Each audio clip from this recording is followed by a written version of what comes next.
Well, it's National Burns Awareness Week, and we're spreading awareness on how to prevent minor burns and how to treat them. We're speaking to occupational health and safety consultant Jessica van Eck on how we can take the correct precautionary steps around the home when it comes to dealing with minor burns. Jessica, so good to have you in studio this morning. Thanks for having me. So what exactly happens during Burns Week? Well, it's a national campaign that aims to teach people about how burns can happen, how to prevent them, and then most importantly, how to treat them in the correct way.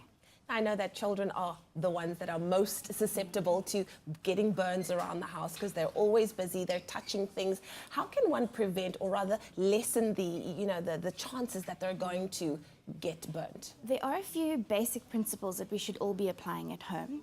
The first one, if we start off in the kitchen, is anything hot water, oil, soups, porridges, they should all be kept well out of reach of children. They are very quick to tug on a tablecloth or grab a pan handle, and that can topple onto them and burn them. Another big thing to keep in mind is never hold your child while you are cooking. We've seen some really nasty burns happen like that. And then a very simple one when you're feeding your kids, just make sure that you check the temperature of the food first. Elsewhere in the home, especially with winter creeping up on us now, it's quite exciting.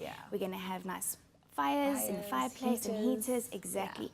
So any hot surface or open flame, it should never ever be left unattended, especially with small children around. And we all know that things happen so fast. It's best to just, be aware constantly of where your children are and where potential fire hazards are. Definitely. Or burn hazards.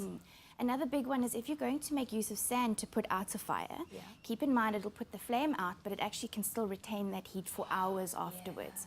So anyone that walks over that is going to get quite a nasty burn on their feet if they aren't careful.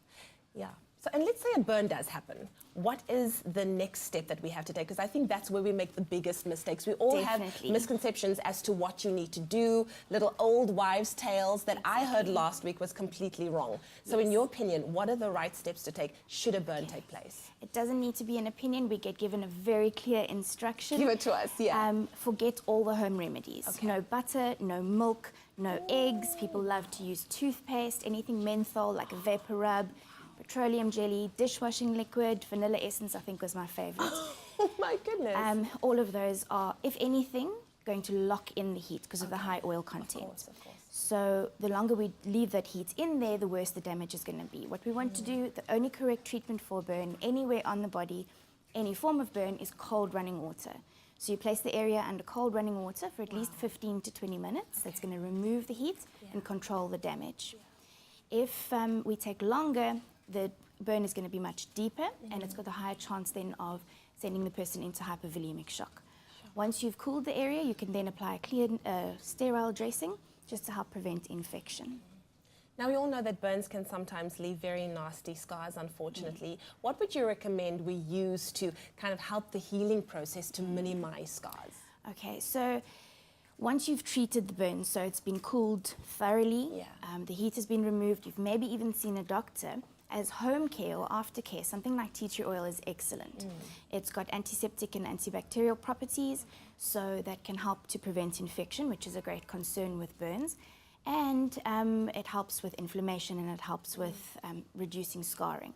So you can mix a couple of drops into a carrier oil, or you can use the tea tree oil ointment and rub that into the area twice a day. It really will help to speed up the healing process. But remember, it must be cooled first, so we treat it first. This is an excellent part of aftercare. Oh, you see, that's why we have the experts here. Thank you so much, Jessica, of course, for taking us through everything that National Burns Awareness Week is about. Now, by spreading this type of awareness, we can all take the correct steps in protecting our loved ones at home.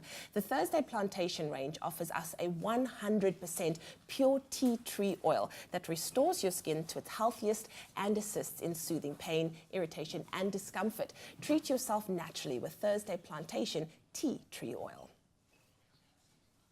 With natural antiseptic, antifungal and antibacterial properties, it's no wonder it's nature's first aid kit in a bottle. Thursday Plantation, treat yourself naturally.